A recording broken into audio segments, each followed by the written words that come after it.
दोस्तों जय मसीह। आप सभी का प्रभु यीशु मसीह के नाम में बहुत बहुत स्वागत करता हूं 5 minutes Bible study with pastor Dhanraj के इस प्रोग्राम में।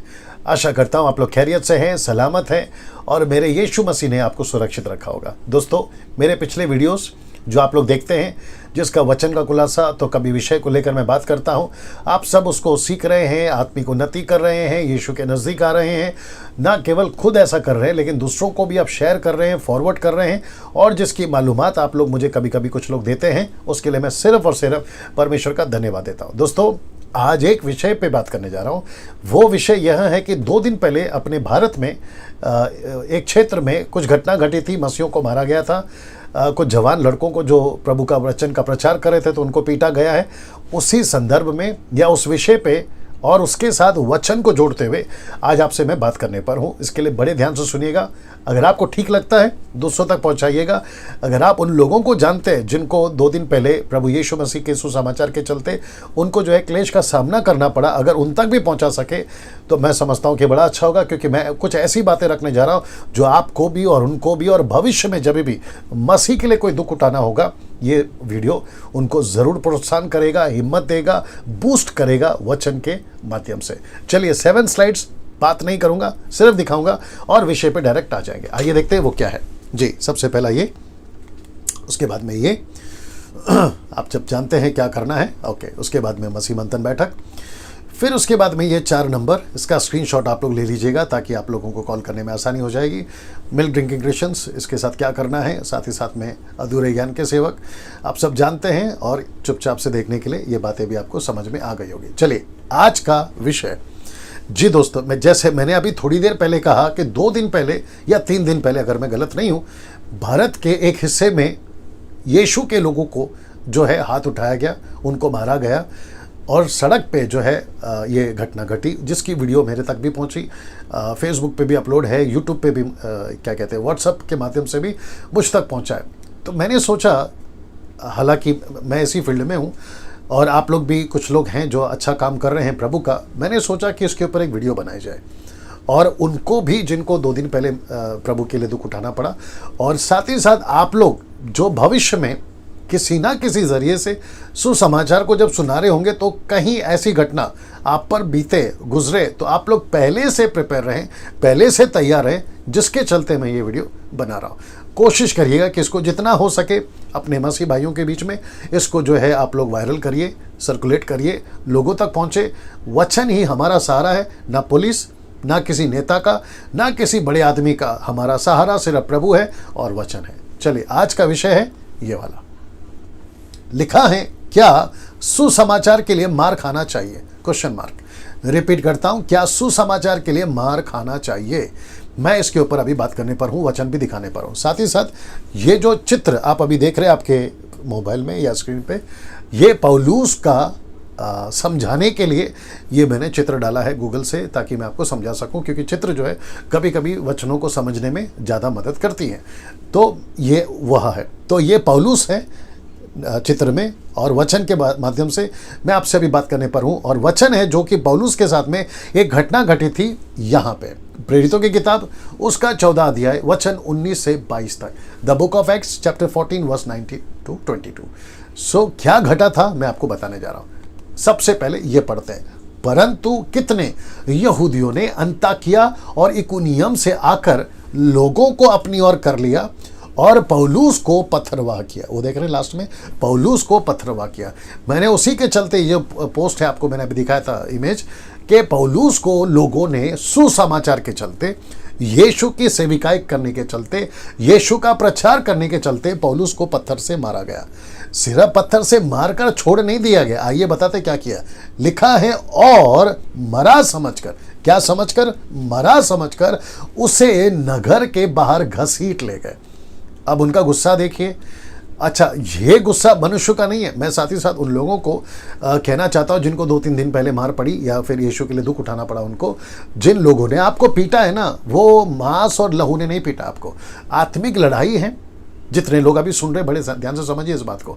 इफिसियों का 6वां अध्याय के वचन 10 के अनुसार पौलुस कहता है हमारी लड़ाई आत्मिक है, हमारी लड़ाई हड्डी और मांस से नहीं है। तो इसका मतलब है कि ये जो लोगों ने पौलुस को तब मारा था और 2-3 दिन पहले जो हमारे भाइयों को मारा था और भविष्य में और भी होगा और पिछला घटा भी होगा, तो उन सभी को ध्यान में रखते हुए मैं बोलना चाहता हूँ कि ये मनुष्य नहीं है, इनको कोई इस्तेमाल कर रहा है। ये लोग जो है ना पीला नीला झंडा वाले, ये मनुष्य के द्वारा नहीं हो रहा है, बुद्धि नहीं है उनकी, इसके पीछे अंधकार की ताकत है जो नहीं चाहता 2 कुरिन्थियों 4:4 के अनुसार कि सुसमाचार लोगों तक पहुंचे। वो कैसे तैसे करके रोकना चाहता है और उसका एक ही वेपन है कि लोगों को खत्म किया जाए। और जिसके चलते यीशु से शुरुआत हुई, फिर आपके पत्रस से शुरुआत हुई, 12 चेलों से शुरुआत हुई, पौलुस से शुरुआत हुई, पहली सदी, दूसरी सदी, 8वीं सदी, 19वीं, 20वीं और आज चल रही 21वीं सदी। तो उसका एक ही तरीका है कि मार दो, खत्म कर दो। लेकिन वो मूर्ख है, कौन? शैतान। वो नहीं समझता है कि अगर एक खटमल के मरने से 100 पैदा हो सकते हैं, तो यीशु के सेवक को मारने से 1000 सेवक पैदा हो सकते हैं। ये वो बात को नहीं समझता है लूसीफर, और साथ ही साथ जो लोग ऐसा करते हैं वो भी नहीं समझते हैं। और आपको पता है नेहरू जी ने क्या कहा था जब वो अपने जीवन काल में जिंदा थे? उन्होंने कहा था कि मसीहों को छेड़ो मत। उन्होंने कहा था मसीहों को हाथ मत लगाओ, आप इनको जितना रोकोगे, जितना छेड़ोगे, ये उतना बढ़ेंगे। मैं आपको सच बता रहा हूँ, इतिहास गवाह है कि जब जब जमीन पे मसीहों का लहू पड़ा है या बहाया गया है, वहाँ पे जागृति आई है, वहाँ पे रिवाइवल आया है, वहाँ पर कलीसियाओं की स्थापना हुई है, वहाँ पर गांव का गांव प्रभु यीशु में आया है, परिवार का परिवार यीशु में आया। ये जो व्यक्ति है ना जिसकी मैं बात कर रहा हूँ, पौलुस भी यही करता था, कलीसियाओं को सताता था। आप पढ़ लीजिए 7वां अध्याय, 8वां अध्याय प्रेरितों का, आपको पता चलेगा। 9वां अध्याय में तो दमिश्क में चला गया था लेटर लेकर कि जितने मसीह को फॉलो करते उन सभी को जो है वो जेल में डाल दे, उनके ऊपर अत्याचार करे। लेकिन उसको नहीं पता था कि उस दोपहर उसका जीवन बदलने वाला, उसको नहीं पता था कि उस दिन उसका जीवन ऐसा बदलेगा कि जो दूसरों को मारता था वो दूसरों के द्वारा मार खाएगा। और यही इसके साथ में भी हुआ। तो मैं बोलना क्या चाहता हूं कि पौलुस को भी अगर ऐसा हुआ तो आप सभी के साथ में भी होगा। और यीशु ने क्या कहा, जो कि मैं रखूंगा अभी कुछ वचन, यीशु ने कहा कि जब मुझ गीले को नहीं छोड़ा तो तुम सूखे के साथ क्या नहीं करेंगे। तो दिमाग में ये भी रखिए, जिन भाइयों के साथ ये 2-3 दिन पहले घटना घटी है, मैं उनको हिम्मत देना चाहता हूं, आप धन्य लोग हैं, आपको स्वर्ग में बड़ा प्रतिफल है। मैं बताऊंगा, वो वचन रखूंगा, ठीक है ना। और ये वीडियो अगर उन तक पहुंचा सके तो बड़ा अच्छा होगा। पौलुस को सिर्फ पत्थर नहीं मारा है, लिखा है कि मरा समझकर उसे नगर के बाहर घसीट ले गए। अब इसको देखिए, पर जब चेले उसकी ओर आ खड़े हुए तो वह उठकर नगर में गया। कौन? पौलुस। और दूसरे दिन, इसका मतलब है कि एक दिन पहले मार पड़ी और दूसरे ही दिन, द सेम नेक्स्ट डे, उसी के दूसरे दिन बरनबास के साथ में दिरबे को चला गया। अब देखिए क्या किया, और वे उस नगर के लोगों को सुसमाचार सुनाकर बहुत से चेले बनाकर लुस्त्रा और इकुनियम और अंताकिया को लौट आए। जहां पर मार पड़ी थी ना, वापस वहां पर लौट आए। उनकी हिम्मत की दाद देनी पड़ेगी, उनके जज्बे की दाद देनी पड़ेगी, उनके पैशनेट की, सुसमाचार को, गॉस्पल को लेकर जो पैशन पौलुस के अंदर या उसके लोगों के अंदर था, उसकी दाद देनी पड़ेगी, सलूट करना पड़ेगा। और वैसे ही 2 दिन पहले जिन्होंने ये दुख उठाया है, मसीह के लिए क्लेश सहा है, उनको भी मैं अप्रिशिएट करता हूं, उनकी पीठ को थपथपाता हूं। और मैं साथ ही साथ उन सभी को भी कहना चाहता हूं जो यीशु के लिए दुख उठाते हैं, सर ये देखिए आप क्या नजारा है। एक दिन पहले मार पड़ी है, अगले ही दिन सुसमाचार सुना रहे, और ना केवल सुसमाचार सुना रहे लेकिन चेले बनाने की प्रक्रिया में भी जुड़ गए। अब आप सोच के देखिए, चेले बनाने का मतलब है कलीसियाओं की स्थापना करना। तीतुस की किताब उसका पहला अध्याय वचन 5 से अगर आप पढ़ोगे तो टाइटस को, यानी कि तीतुस को पौलुस कहता है कि जहां जहां मैंने सुसमाचार सुनाया है और जिनको जिनको मैंने चेला बनाया है, वहां पर तू जाकर वहां कलीसियाओं की स्थापना कर, अध्यक्ष को नियुक्त कर। ये प्रोसेस करता था पौलुस, ये तरीके से काम करता था। जब तक जिंदा हूं काम करूंगा, जिस दिन मर गया, पौलुस ये भी कहता है, अगर जिस दिन मैं मर गया और मेरा पृथ्वी का डेरा खत्म हो गया, मैं सीधा प्रभु के पास में जाऊंगा। एक ऐसा व्यक्ति था पौलुस जो मौत से डरता नहीं था। एक ऐसा व्यक्ति था पौलुस जो पत्थर से डरता नहीं था। 2 कुरिन्थियों की किताब उसका 11 अध्याय अगर आप पढ़ते हो, 14, 15, 16 से अगर आप पढ़ते हो, 25 से भी आगे, तो कहता है कि कितनी बार तो मैंने पत्थर खाए, रात भर जेल में रहा, कभी कपड़ा मिलता था, कभी नहीं मिलता था, कभी मैंने नदी पार की है, कभी खाना नहीं था, मुझे तो कितनी बार तो कोड़े मारे गए, बेत मारे गए। आप कल्पना नहीं कर सकते कि पौलुस एक ऐसा व्यक्ति था जो किसी से नहीं डरता था इन टर्म्स ऑफ गॉस्पल, सुसमाचार।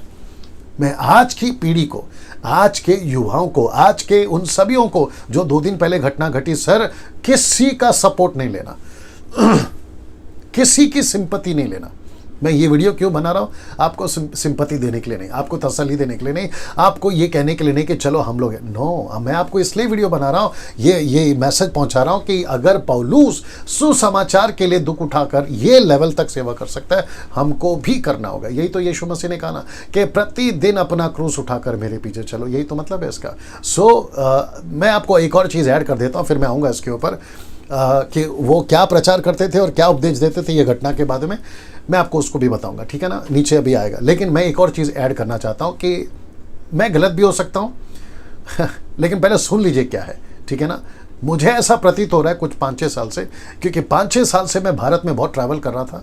जब से ये लॉकडाउन नहीं, जब से लॉकडाउन हुआ तो खैर रुक गए, लेकिन उसके पहले मैं बहुत ट्रैवल करता था। मैं अपनी गाड़ी उठाता था, पूरी इंडिया, मुंबई से कश्मीर तक की बात कर लो, मैं अपनी गाड़ी से पंजाब, MP, UP, आप गुजरात, राजस्थान, अब नाम लीजिए, मैं वहाँ जाकर आ चुका हूँ, केरला छोड़कर, ठीक है ना।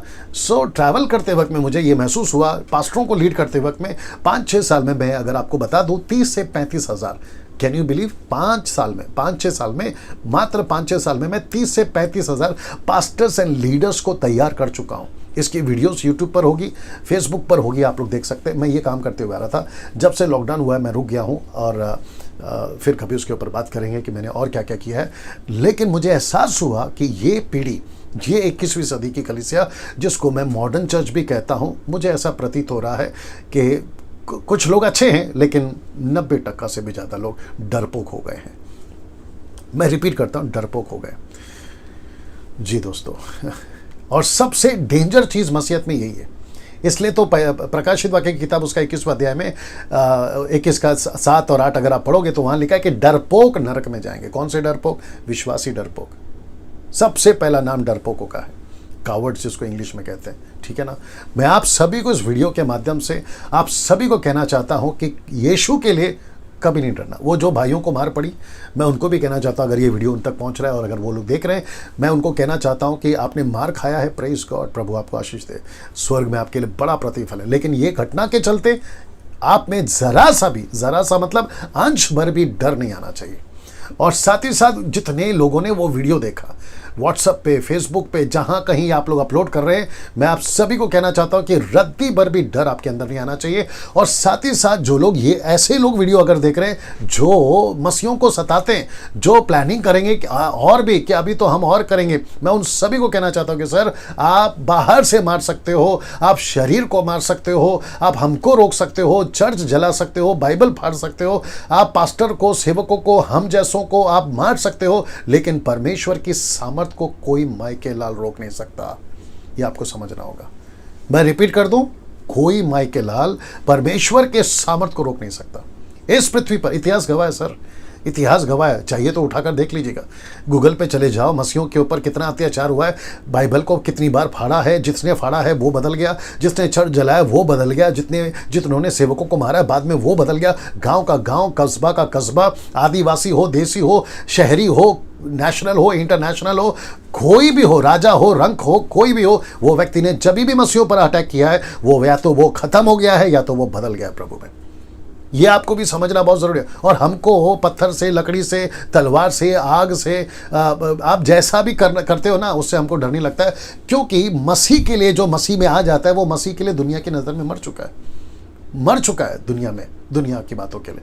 वो जो जिंदा है वो यीशु के काम के लिए जिंदा है। ये एक क्या कहते हैं ना, बड़ी सच्चाई है, डाइजेस्ट नहीं होगी।